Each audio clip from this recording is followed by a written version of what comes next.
What we learning? What we learning? Ayy, what we learning? What we learning? Ayy, what we learning? What we learning? Ayy, what we learning? What we learning?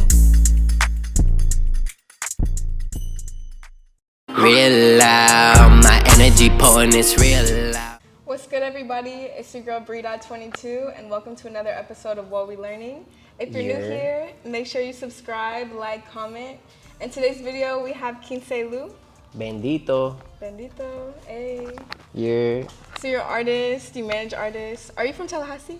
I'm not from Tallahassee, actually. I'm from Broward County, and I was born in Colombia. So I moved here when I was like 5, but I'm pretty much gringo. Okay. Well, I've only known you like from Tallahassee. I think the first time I saw you, I think it was at Florida's Got Next, like that tour or that show. It was some show at Baja. Oh, if it was at Baja, then yes, that was me. I threw the event. Yeah, that's where I saw you from. So I thought you were. But it wasn't Baja. It was Play. Play, yes. Yeah, okay, Play. okay. But it's in the same location. Yeah. Right. So. Okay. I saw an interview, I think, on your Instagram, and you were saying how you got your name, and you said it was because it was your number when you played ball. Yeah, 15, Right. 15. 15. So if you know like Ocho Cinco, when he came out, he was just like, he would wear like the Mexican sombrero and shit and do the dancing when he would touchdown. And then he was like, call me Chad Ocho Cinco. And he changed his name legally to like Ocho Cinco. Like, so his last name was Ocho Cinco, and like me growing up like Hispanic, I was like, damn, there's no like ball players that are Hispanic, but like this is the first guy that I see like actually repping like something Hispanic. Yeah. So when I went to go play ball, I was like, I got the number 15 randomly, and then I was like, all right, I'm gonna be like Chad Ocho Cinco. I'm gonna call myself Quintero.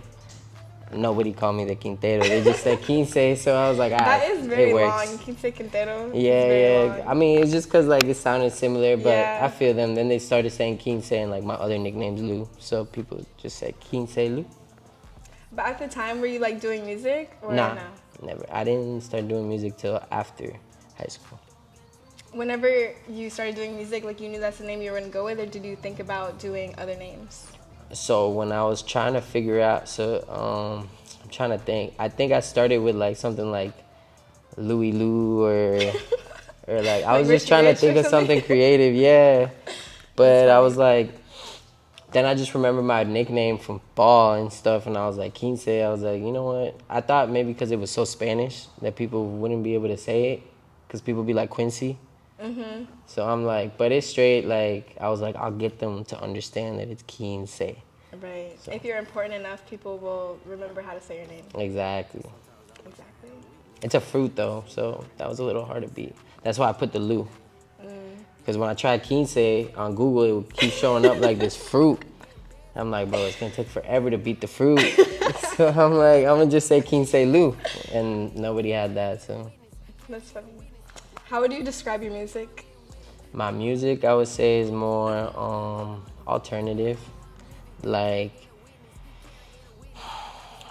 I like rap, and I want to be a rapper. Like that's what I wanted to be. I didn't come into it wanting to be like a singer or a pop star or none of that. I'm a rapper.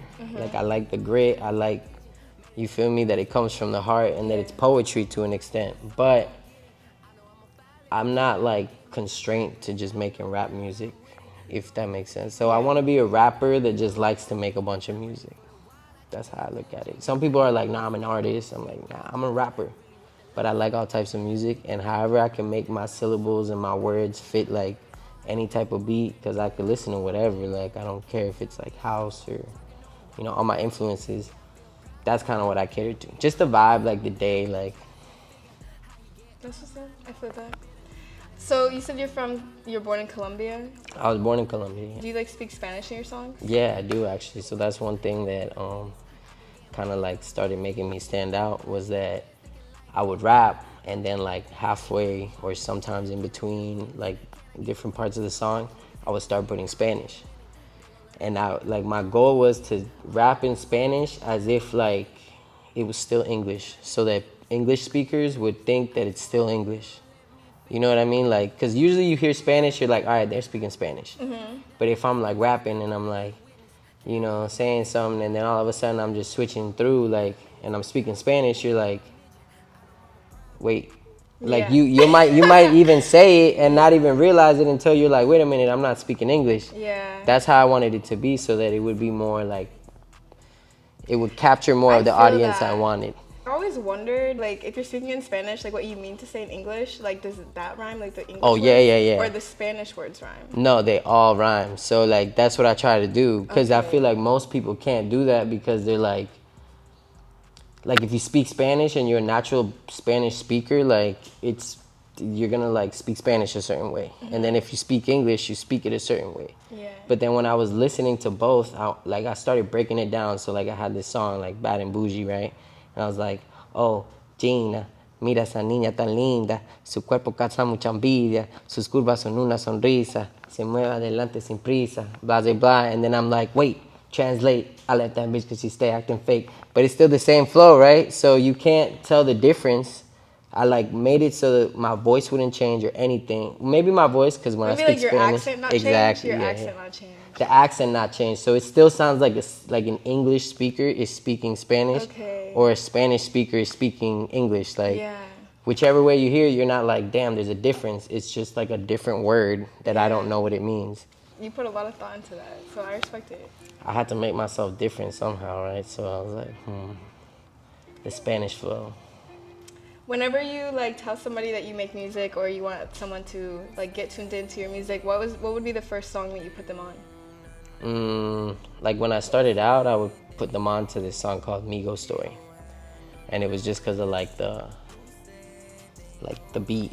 And that's like when I started here in Tallahassee, and I would go do the little gigs around here. Like, I start with that song because it also like represented me as a person. And, like, it tells your story? Exactly, my little story, like amigo. So, but then like as I transitioned, I leaned more like towards like making something that was like, I don't want to say accepted by everybody, but it was like, when I started making music, I felt like I had to be very true to who I was. Like, not that I'm not, but I'm saying like, I want them to understand my background. I want them to know like where it came from, and like not that just some dude saying like, oh, I get money, fuck hoes. Like, there's no substance to it. So I was like, I'm gonna just speak my truth in the beginning.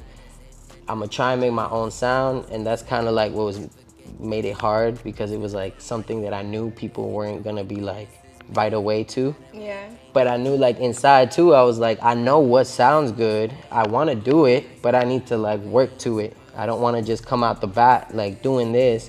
I want you to be interested in like who I am as a person first, and then you're like, okay, well, can he make good music? And then that's when like now I show them different stuff, like the stuff I made like with Remy and all these other artists. Like, it's more of like what I can make now. Yeah, I definitely respect that. I feel the same way, because I also don't want to be somebody who's just like for the masses, or just like trying to fit in, or just being like fake, like, oh, everybody, like a bandwagoner. Like, I definitely want to be like true to myself, because I feel like the people, everybody who hasn't started yet, or like children, like they're influenced by other people before they start, and so I don't want to be like a bad influence, like a fake influence, like somebody. Give them like false expectations, right, that make them think they have to go do something wrong to meet those expectations. Yeah. Agreed. So you manage artists. How did that like come about? Yes. When did that start? So management. So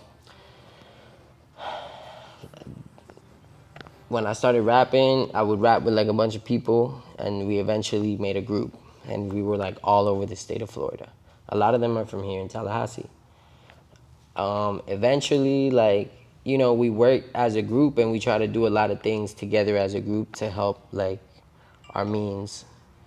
But when you have a group of like 10 plus people, it's kind of hard to like coordinate everybody to do one thing, and not everybody is as, you know, like, I'm willing to risk it all for music. You feel me? Some people have jobs. Yeah, like, and you know, like priorities are different. Yeah. Like, some people have kids. Like, it's not, you know, Yeah. I can't take anybody away from what's like really important, Yeah. you know. So I was just kind of like, okay, like there's, the group thing is cool, but I can't put all my efforts towards it just like that. I also want to help some of the artists that are in the group that like really just want to make music. Like that's what they want to live their life on, you feel me? And they're willing to risk it. So I was like, I want to invest in them.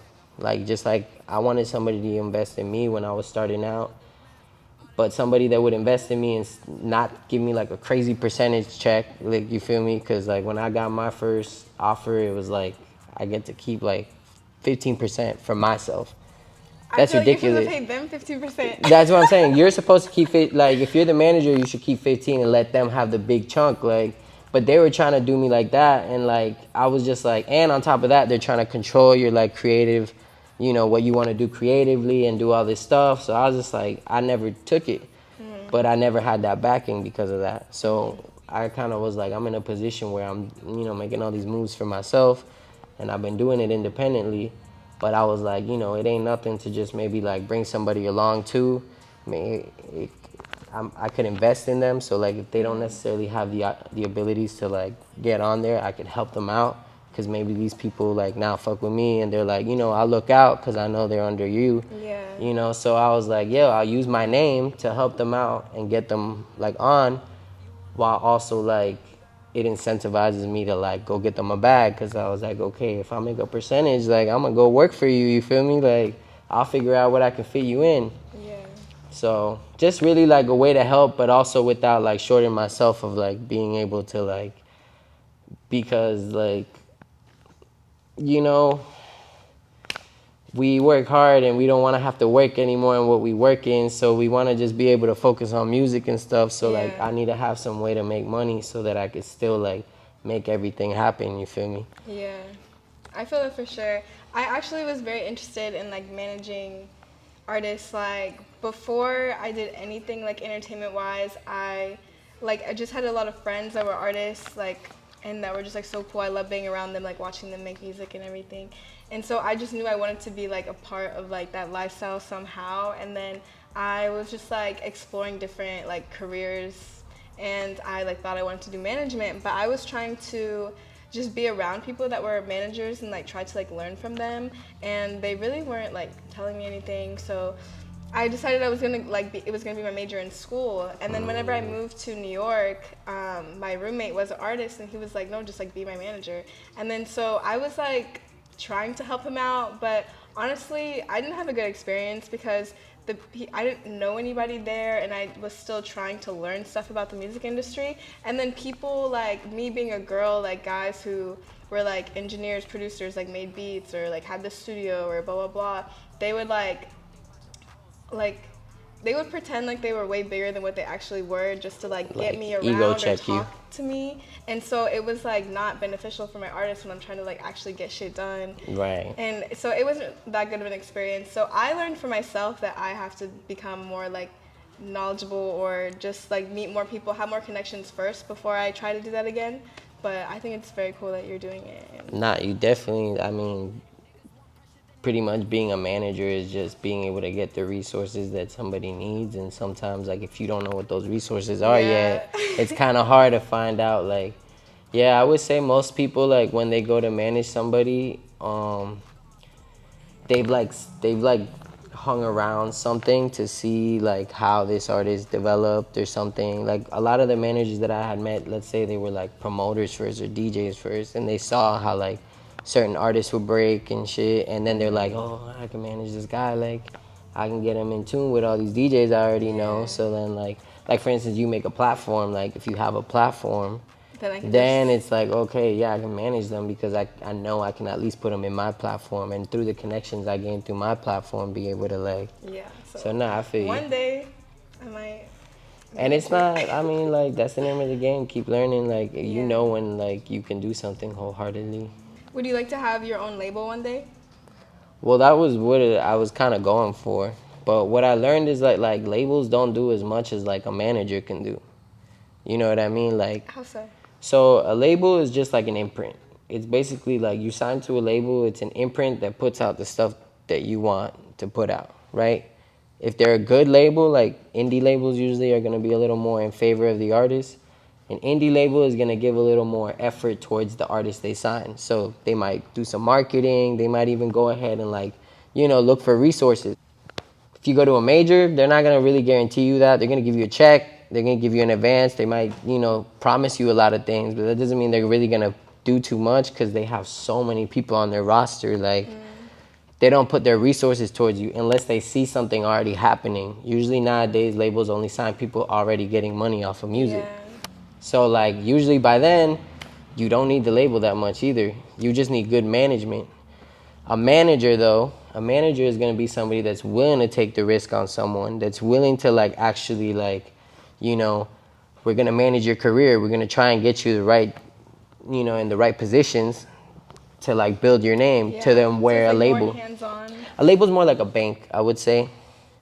Like, they give you an upfront and they give you, like a bank slash, like, promoter.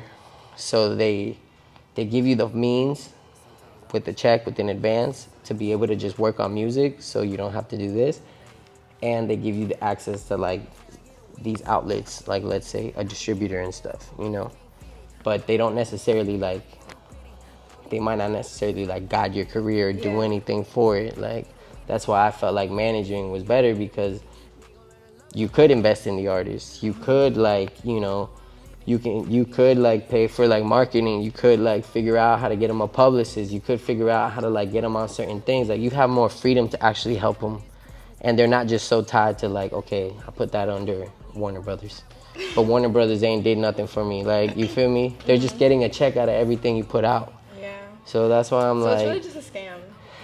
It is like, it's not bad, like if you already have leverage, because one, you're gonna get upfront money, and two, the advance will help. Exactly, and then two, like if you are popping, they're gonna use their resources towards like you. You feel me? Like, they're actually gonna be like, hell yeah, it's worth.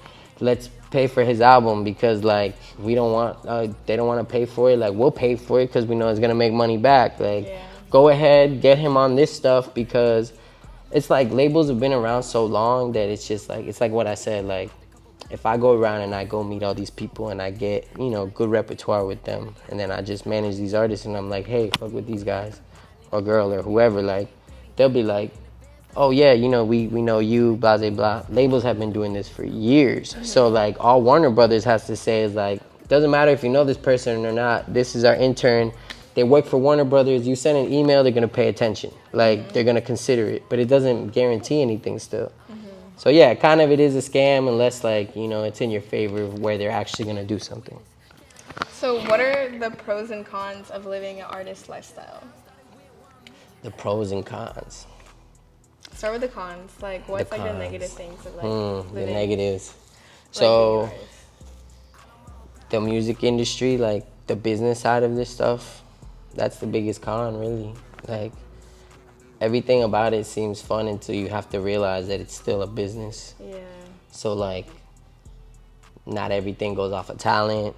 Not everything. Yeah, like, you feel me? It's not as artsy as you think it is, and it's not as like fairy tale-ish as you think it is. That's the con. Like, like having to like research and do like, you gotta maybe like also not having guidance in this. There's like a lot of like like big brothering, like where people act like, oh, like what you said, like nobody's gonna just give you information. They're gonna feel like you need to be somewhere for me to tell you anything. Like, people aren't just openly like helping out all the time.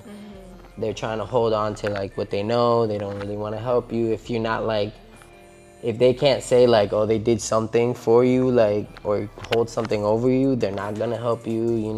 It's just, that's the type of stuff I don't like about the music industry, but and being an artist. But the positive is like making the music, like you get to, like, work is this. You feel me? This ain't work, like, but it is work. You have to get here and do these things, schedule stuff out. But I could dress how I want. Like, I could just be myself. That's what I like the most. I don't have to try to be anything that I don't want to be.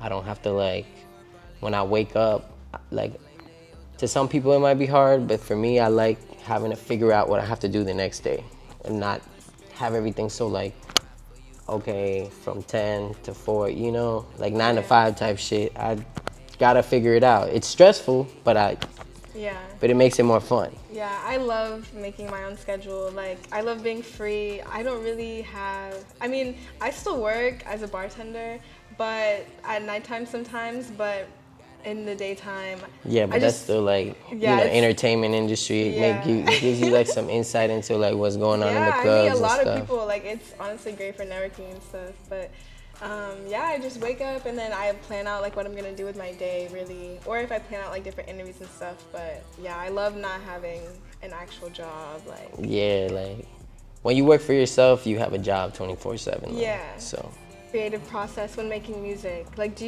when you write making, music? Do you freestyle? Like, what do you do to come up with your songs? so like the music that I make goes strictly off of like just what's going on.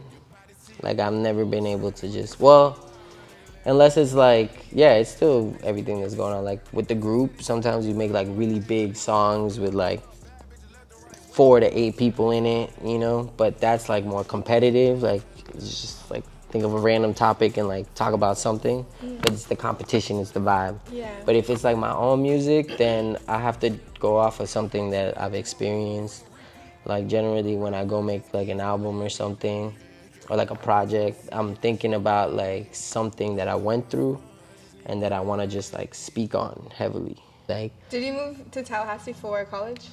yeah. So I came because I got into FSU. So out of all my friends, What was your major?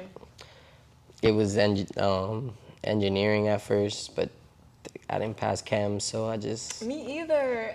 that shit is hard. So yeah, so I was like, man, I was I'm supposed just to be like a gonna. whole doctor, and I couldn't pass like chemistry. I was No, like, chemistry is like letters and numbers. That and doesn't make science. sense. Yeah, I'm good off that. So I was like, whatever, I'll just do like accounting or business. No, not accounting. I wanted to do business, but I had to take accounting to do business.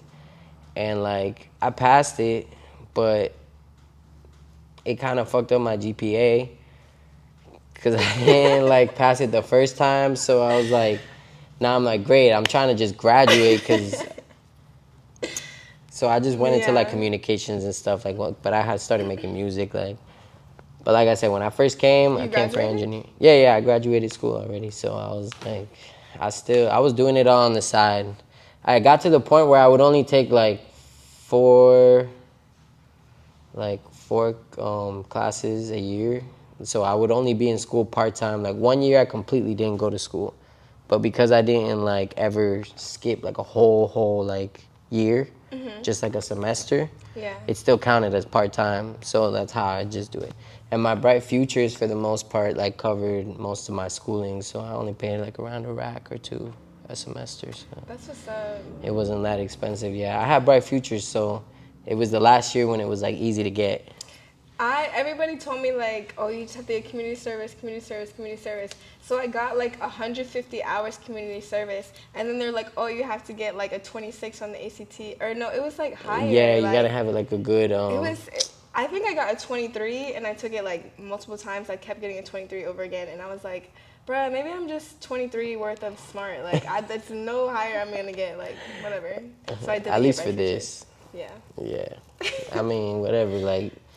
Like I said, when I was there, it was like the last year that was really easy. So I'm pretty sure it got harder after. I'm 26, so I don't know. Like. Oh yeah, I'm 23. Yeah, so it was. it probably got harder after that. I had it like when it was easy. So I was like, okay, I'm gonna take advantage of it. And all my friends went to like either schools close to Broward, like FAU and stuff like that, or they went to UCF.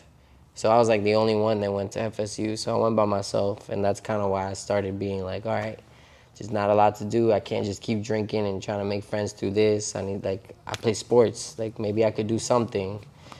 And then I was like, all right, you can't just walk onto the football team. That's not gonna. Yeah. That's not that simple. And then But track. don't they have like sports where it's not like Intramural, Yeah. but I don't know. I just wanted to do something like competitively. Like I needed something to give me like some type of like really hope towards like life, I guess. So I wasn't like depressed or anything, but I just felt like you needed lost. a bigger picture? Yeah, that's what I'm saying. I needed like a motive. So I started rapping, and like I always wanted to be a rapper since I was little. Like since I came and I started listening to hip hop. So I was just like, you know what?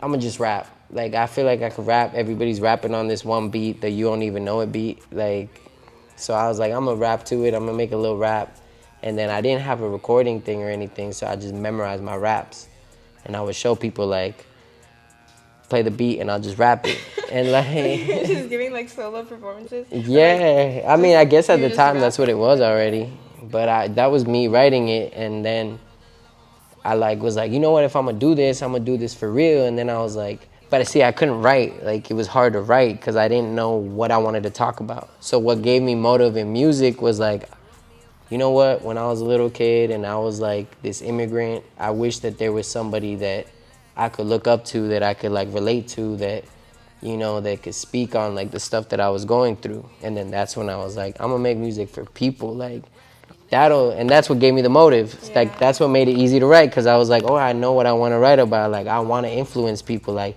yo, let me give you some game. Let me show you like, you know, like if you're going through shit, like I know what it's like. You feel me? Like vulnerability. Like that's why I said the artists I like really analyze was like the J. Cole's and stuff, because it was like, even like someone like Drake, like they're very open book. They give you everything and they tell you everything, and they don't really, but that's how you relate to it. Yeah. So I was like, that's what I gotta do. I just gotta make it relatable to people. Like if I focus on that, I'll make good music. And so like, yes, I would say yes. Okay.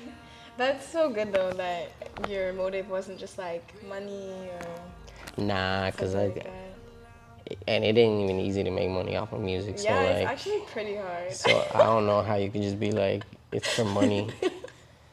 You're gonna find yourself like really hating it then for a while. Honestly. How did you begin networking with people to like move up the ladder in music? That's a good question. So it really came down to like when I started rapping, I was like, I'm not gonna get anything done sitting in my room. Like I can make these raps all day, but like, how's anybody gonna hear them? Right. And then I was like, I mean, I don't have the money to do it online. So I was like, how did they do it in the 80s? Like, how did they do it in the 90s? Like, I was just sitting there, I'm like, how the fuck did they do it back then when there was no internet? Yeah. I'm like, they got up and fucking started touching people, you feel me? Like, pause. But, like, started going out there and, like, really, you feel me, getting their face known. So I was like, that's what I gotta do. I gotta go out there and, like, expose myself and, like, learn. And, like, even if at first I was like, man, I'm not gonna go to, like, something by myself. Like, I always rolled with people. And then I was like, nah, I just go by myself. Fuck it. I saw this like meme and it was like, embarrassment is the cost of admission.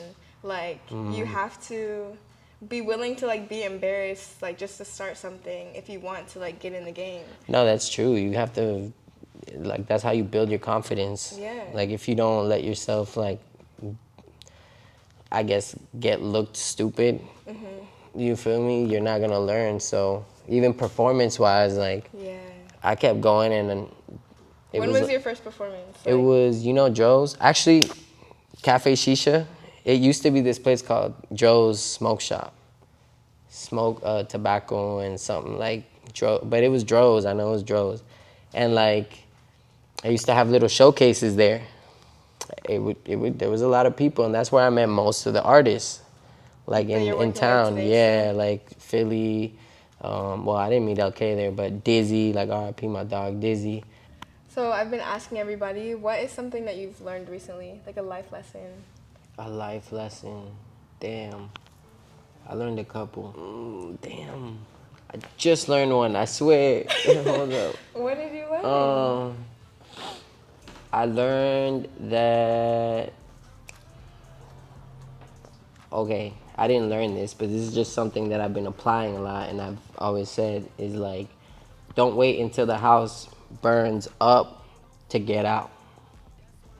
You feel me? Like, a lot of people wait until like they don't pay attention when the little spark is there, you know, or like the house is breaking down or whatever, and they don't pay attention. They're like, whatever, I'll fix it, I'll cover it up, I'll do this, until boom, it's too late, house burned down or it cracked or whatever. Like, get out while you see the signs like that you can't fix it anymore. Yeah. So that's something that I've been like, you know, applying to myself always, but also like to like people in general, like saying like, yo, weed out when you see like something's not good, bad energy, or like, you know, you can try and fix something so much before you know it's just like gonna start bringing you down. It could possibly like. Honestly, that inspired me to like go ahead and get my tail light fixed. Yeah, cause you feel me. I mean, then you wait and it's like. And then you get pulled over. What do you do? It's like cliche because it seems obvious, but it's Yeah. like how many times do we not just take care of something that you should have taken care of early on before it gets worse? So Yeah. I'll just be like, I think like that's something that we really need to do. Like once you see it, stop or make some type of adjustment. Because once it happens, most of the time you can't even fix it anymore. Yeah. So It like gets a now lot you're just worse. sitting there having to eat it. You feel me? Yeah. And that's not healthy. That's a good lesson. That's a Yeah. good point. Okay, we're done with all the serious questions. So now we're gonna play a game. It's called Who Can Do It, but really I'm just gonna read the card and you have to do it. Okay? Yeah, darling. Okay. Come up with a porn star name for yourself. All right, I got this. It's called 15 inches. I'm dead. That's a good one. Quincelu. It's funny. Those are like super high expectations. Don't believe that. Okay. Tell us about your worst job. Worst job. My worst job was honestly cleaning dishes. At a restaurant? It was like not even that bad because I kind of liked it because I would get like some people don't even touch their food and they just throw it away. And like I don't like seeing food get wasted, so I would eat it.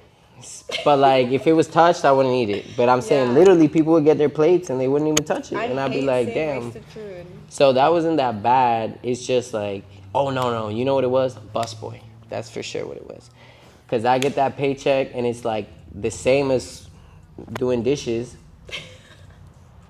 Or worse, because they thought we would get tipped, but nobody would tip me. Yeah. And like my boss was like super anal. She'd be like, I just know they talk shit too. They didn't speak English. Like some of them would just speak like Korean, and I knew they were talking shit. So I'd be like over there like, this ain't worth the paycheck. I gotta stand around all day just to make like what, $6 an hour, like, and then the tips that they didn't give me. So I was like, nah, that was the worst one. But. Okay, last question. Read the last text that you received in the sexiest voice possible. Alright, let's see. Let's see. Here. That was not sexy at all. Here. Yeah, I'm here. Okay. It's kind of hard, like here. Here is just sexy, like depending on the situation. I agree. Well, that was everything. So thank you for talking to me and coming on the show today. Would you like to shout out your social medias? Yeah, I'm at the Migo Bandito. That's Bendito, not BAN, not Bandito. Okay, Bandito. Bandito. And you can follow me on Instagram at bree.22, and you can also follow What We Learning on Instagram. Thank you for watching the video, and subscribe, like, leave a comment, let us know what you think. But that's it. Have a good day. Oh shit.